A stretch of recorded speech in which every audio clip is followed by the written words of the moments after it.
Welcome to the Clock Hour. I'm your host, Marv Kinnel. I have two guests today, very special guests. I have Miss Sherry Riddick and I have Miss Latoya McPherson. Um, both ladies are extraordinary to me, and I wanted y'all to get to know who they are. And y'all know Sherry from my last episode, my last show. She was here with me last time. I've been waiting to get you on my show. Miss McPherson. Miss McPherson is an author, and she wrote a book called Scars That Never Heal. Can you tell us a little bit about that book? Sure. My book is actually the story of a woman named Carol, as the character in the book, who kept her attempted abuse a secret in fear of destroying her family. But the book also addresses many of the traumatic events that many of people experience day to day and that tend to leave them scarred, such as not only abuse, physical abuse, verbal abuse, but divorce, loss of a child, adoption, rejection, and I talk about generational curses and so many other things in this little book, but it definitely touches on a plethora of experiences that many of people can identify with. You said little book. Yes, because it's not a thick book. You tap into all that in Yes. that book. Yes, I do. Generational curses. Can you explain that a little bit? Because that always stand out to me. Absolutely, and this actually is one of my very famous chapters, and I do quite a bit of seminars and workshops on the generational curses. But what we find and what many of us are not aware of is the fact that the very behaviors, I'll say, won't say curses for lack of a softer word, but many of the adverse behavior patterns that were prevalent in our families and generations before us, we find that they repeat themselves. And we find that each generation is perpetuating them, because one thing about a generational curse, it always looks for a champion. It always looks for the weakest link to rest upon. That's what makes it generational, because it's looking for someone for each generation to continue to carry out that behavior. As in, one example. Give me an example. Addiction. Addiction? Okay. Addiction. Grandpa may have had his bouts with wine, then you see uncle have it, and then, in this generation that we're living in, and you see nowadays we're plagued by many addictions, the heroin epidemic, the marijuana epidemic, and the alcohol, and so many others, even over-the-counter prescriptions. And I mean, addiction can range from gambling to pornography. It's not just always the alcohol and the drugs, but a lot of the behaviors, if you're not careful, they can become addictive. Right. So that's just one of them that I'm referring to. But there are also the mental illness patterns. You may not be aware, but maybe your great-grandmother suffered a nervous breakdown. And then you saw Aunt Sally battle her bouts with mental depression. And then now you're seeing it amongst your children or amongst the current generations that are living. So those are the things that we tend to, in the former generations, what didn't kill you made you stronger. But as I say in my book, that is not always true, because sometimes what didn't kill us, it tore us down. And we failed to address it. We failed to not address it properly, I should say. What goes on in the family stays in the family. And those are the mantras that we were reared to stick to. But then there were some issues that needed to be talked about, that needed to be addressed. And because when they're not properly addressed, they will perpetuate. They will repeat themselves again. And what happens is each generation, whatever is reinforced becomes strengthened. So I may be crazy, passed down from my great-great-grandfather. No, I think that's interesting, because you see it. I was having a conversation about the crack epidemic, and people blame Joe Biden for the mass incarceration, but we've been on this earth long enough to know and see what crack did to the communities. That's right. Mainly ours. That's right. So the Black Caucus was part of that too, that bill. So, people scream about that, and And it makes no sense because I know what people were doing out there. I was in the 90s, late 80s. I was in like 6 different states. So not only did I see it here, I saw it down south, Midwest, California. So it was bad. Devil's advocate. There Let you me go. ask you this question. And I don't even know how, I'm just going to throw it out there. I've noticed and I've read about how people drop drugs in different communities. And I feel that if I were to do that, I don't care where, Right. if somebody's having a bad day and that's going to make them feel good, they're going to do it. Right. So it was put into different areas, and it seemed like inner cities and stuff like that. And when people are, I think, impoverished or they're going through anything, they're going to look for a way out. And whether it be 5 or 10 minutes. I respect the hustle. But and you know what though, even with the people in the Senate and the state and stuff like that, they didn't advocate, I don't think, because it's just like a big circle of nonsense to me at points. Well, I think people didn't know how to address it. Yeah. Because it didn't affect them. True. When they found out little Susie and Timmy were going Yes. to the Bronx. Yes. Or going to Manhattan. Yes. To get high and Yes. leaving their cars behind and their valuables behind, then it became a problem. When you got the Greenwich kids that were out there and they said, oh, now we have an epidemic. With their dad's BMW. Exactly. But did you remember back in the day when they used to rent their cars to these people? That too. But, you know, it's like anything. Damned if we do, damned if we don't. Right. Now, and where do you start? Right. On the impoverished aspect of it all, hey, if you find a way to make some money to get out of your environment, so be it. Right. What are you going to do? But the addiction and the trauma and like what you were talking about, what it caused and did to a community, that was a great incredible. book, I'm just hearing you talking about the book. I thought of some things myself that I've gone through. I lost my daughter. So and he knows I got really bad anxiety. So I'm like, I can't wait. Thank you. I can't wait until after this to read the book. And you know, and one of my my most latest mission from this book is I've been doing grief support groups. Right. Because our nation needs a healing. They do. I mean, you know, in light of the COVID, we lost over 1 million people. And in addition to that, people lost loved ones to natural causes of death. And again, to just regular tragedies on top of the COVID. So we can see it every day on the news, the shootings in our community. Yeah. Unprecedented deaths, the incident in Texas. So it's clear that our nation is grieving. Yeah. And you know, and I always say that the employer typically gives you 3 to 5 days. But anyone who has been through grief know that it takes you much longer than 3 to 5 days to get over losing a loved one. And some people never really get over it. You learn to live without that person. So that is one of the other healing scars. The scars of grief is another one of my, you know, challenges. And I won't say a challenge because I'm actually very honored to be able to provide comfort and let people know that there is a safe place, whether you lost a loved one 18 years ago or 8 days ago. Yeah. You know, I like to provide that space for people to be able to express and share, because after 3 to 6 months, when you see people in the grocery store and, you know, they may just say, hey, how you doing, and keep going, and you're still battling with that. You're still trying to deal with that. And even as you mentioned, our community, you know, it's very important for we as a race, as a community, as a culture to know who our senators are, know who our representatives are. We vote for them. We put them in office. And unfortunately, once the election is over, we tend to slide back.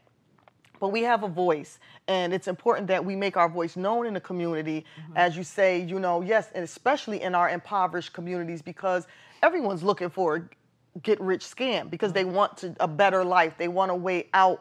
And then we have, when they tear down our community centers, the boys club, girls clubs, when these things are no longer prevalent, then we are no longer empowering our youth to tap into their gifts, to let them know that they can be successful without hitting the streets, that they can be entrepreneurs, they can be the next funeral home owner, they can be the next salon, hairdresser, business owner, as opposed to resorting to other evils of today, you know. But when there's no one present and when there's no one prevalent in the households or in the community, then where does that leave our next generation? Where does our leave our communities? And yes, we hear the success stories all the time from people who grew up, our athletes who may have grew up to, impoverished communities, and they press beyond that, and now they're famous. And then we tend to romanticize this hip hop culture of, Housewives of LA and things to that nature, making our young people feel like, the glamour and the glitz of it, but it's work. Work is required. I think it's terrible, though, those... Social media. I think it's the housewives and stuff. I mean, it's great for someone, but I think it's bad, like, you're airing out your community, you're airing out your business so somebody can sit back and laugh at you, and because you're acting like that, they think we all act like that. I don't like... Exactly. I had one working for me. Really? From New Jersey. Really? Yeah. She She worked for me. I was in the system. I worked for the system. Right. And I don't think they're stars. No. I really don't. I'm not. I wasn't impressed at all. I mean, to me, I feel like a friend. If I'm your friend, like I can't sit there and talk, Right. and then take it to whatever you said. Take it to the next person. Or take it to that person. Like, are you sitting there at that time saying, go on and talk? I'm going to listen, and I'm going to bring it back to that person. Like, how do you sleep at night? It doesn't. Some people live off of that and thrive off of that. Can't. That's like I look at now when, say, for instance, grandmothers, great-grandmothers, Big Mama. No more. Those were That's right, no more. pillars in the family. You have families that are breaking down because they're no longer there. Now they grandma. Yeah. I'm You know, two inches that's old. funny because once my son got older, there was no way I was gonna be in a bar, in the clubs. You mean you didn't want to be a grandpa? Nah. I was already hip hop, That's so right. that I was know. enough. I I know. used to give them mixtapes, go make some money or something. Right. But, I still had to hold my position Right. as a That's parent. right. That's Yes. And, I was in the school system recently, and something is wrong. You put your kids in the teacher's hands for how many ever hours, something is wrong. Something is really wrong.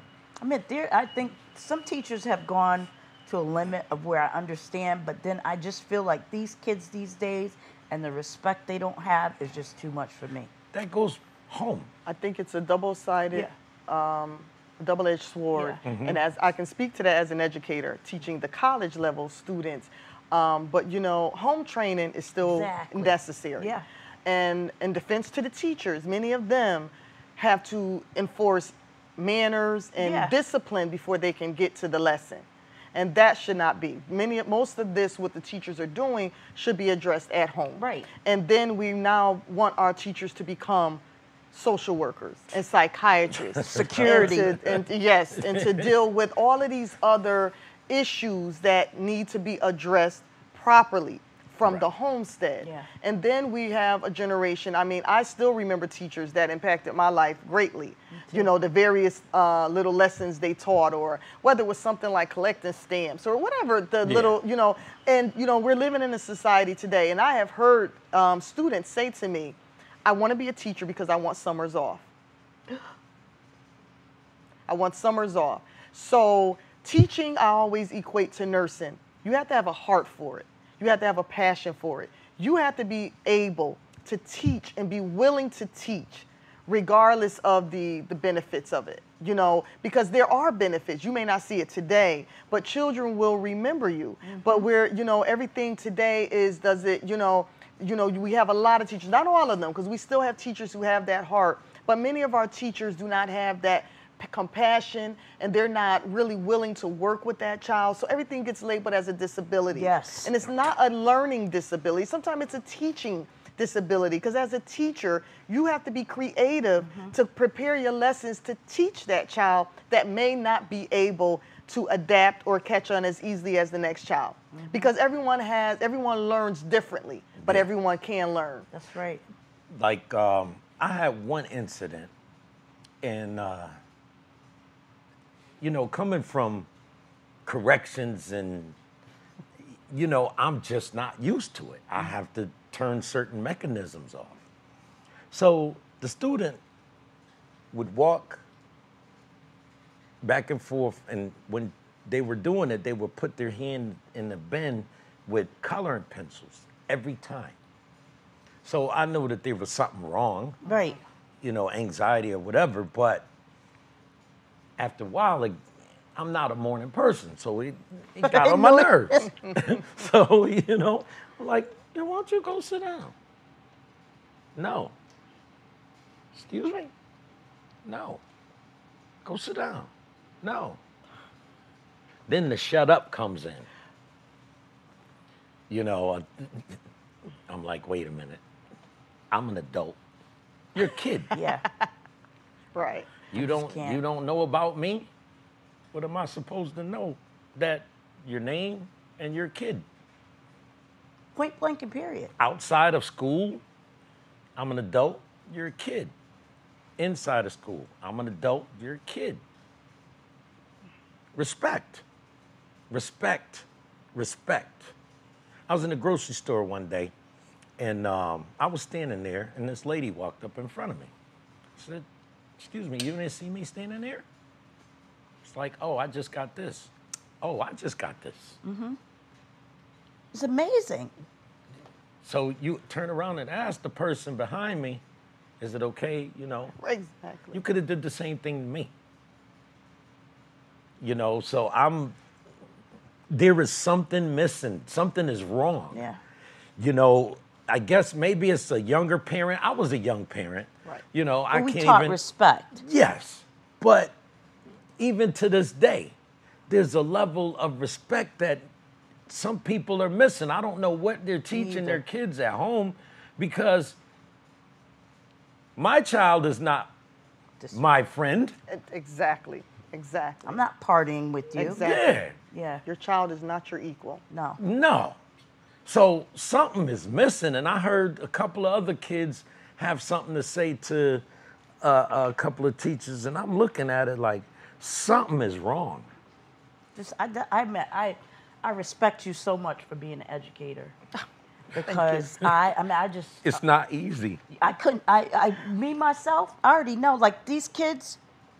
Oh no, I just could not, because I'm 52, and like these 20-year-olds, it's like, excuse me. And that's the age, and that's one of the reasons why I opt for the college age, Yeah. because they are adults, but they're still, Young. you see the deficits where things should have been addressed in the K through 12 area. Early on, right? Yes, yes, Even that, yes. you remember growing up, my she used to be like, she used to say, I better not have to ever come up to the school. That's right, it. that's right. And then another thing, what I told my kids is, if something happens, you need to tell me first.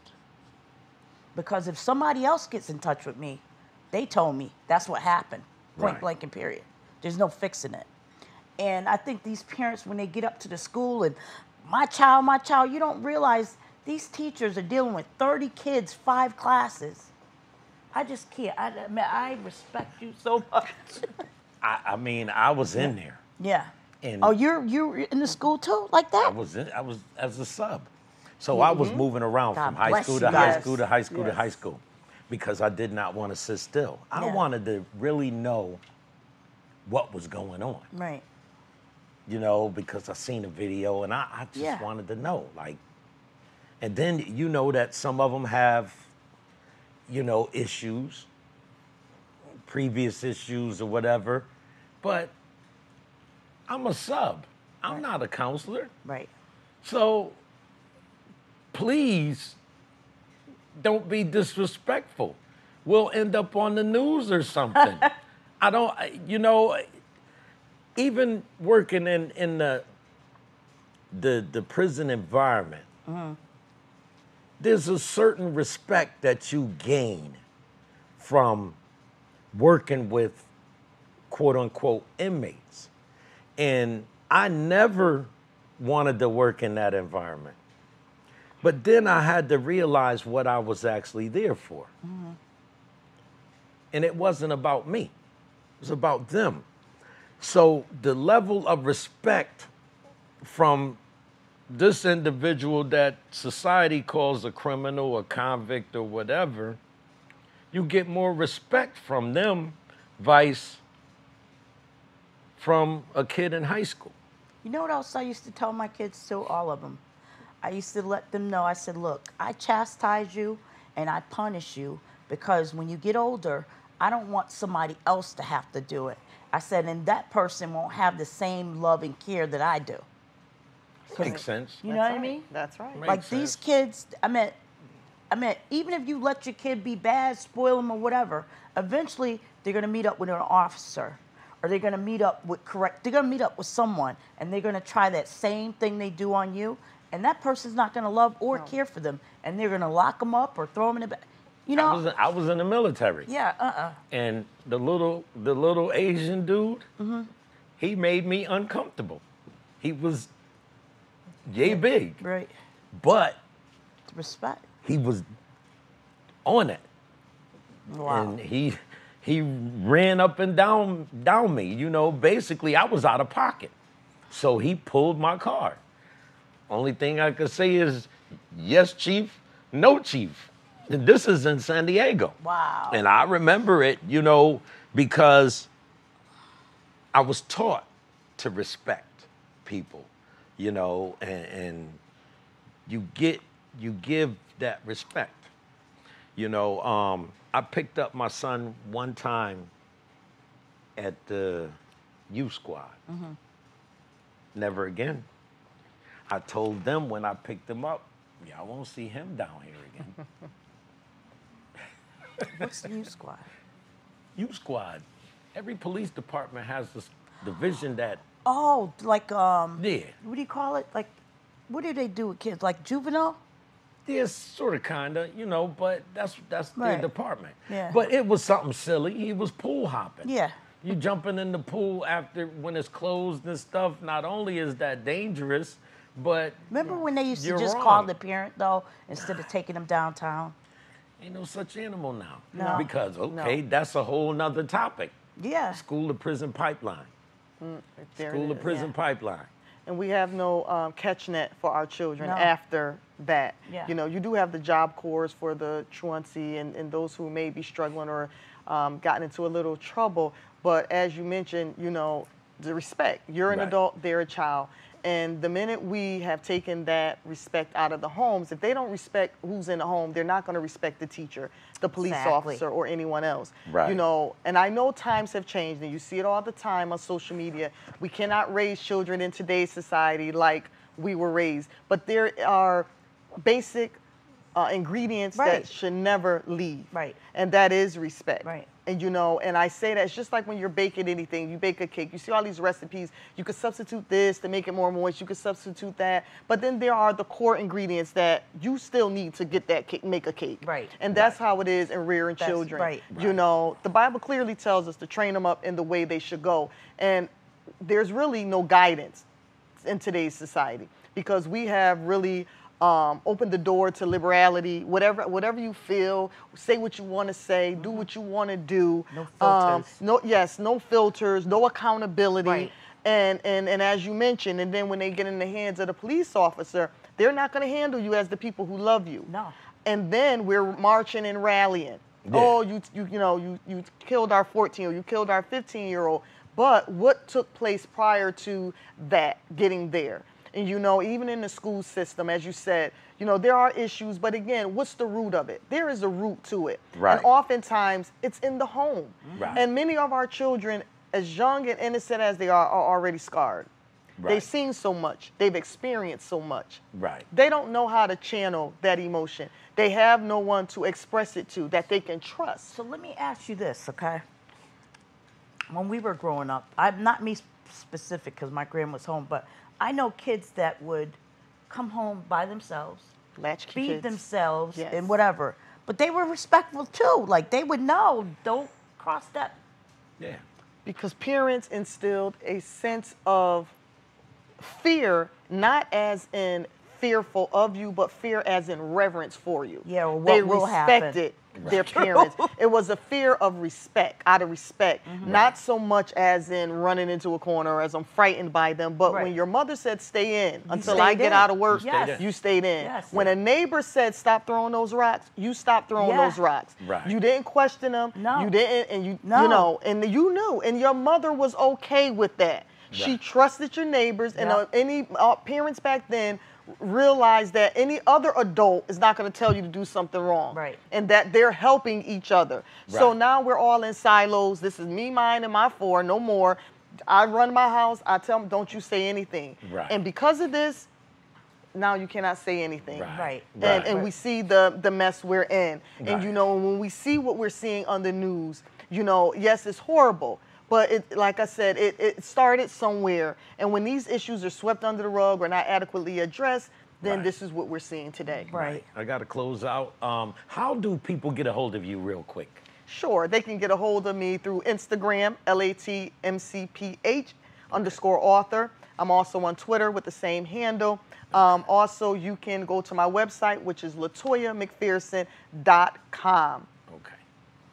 All right. Once again, for the people, by the people, about the people, thank you for tuning in to the Klock Hour. And I thank you ladies for joining me. Thank This you for was having me. a great discussion. We can go on for days about Yeah. this, Yes. but we hit key points and that was important. Thank you. And thank everybody for tuning in. Thank Mr. Al back there and Constance. Appreciate your time and your engineering. Peace.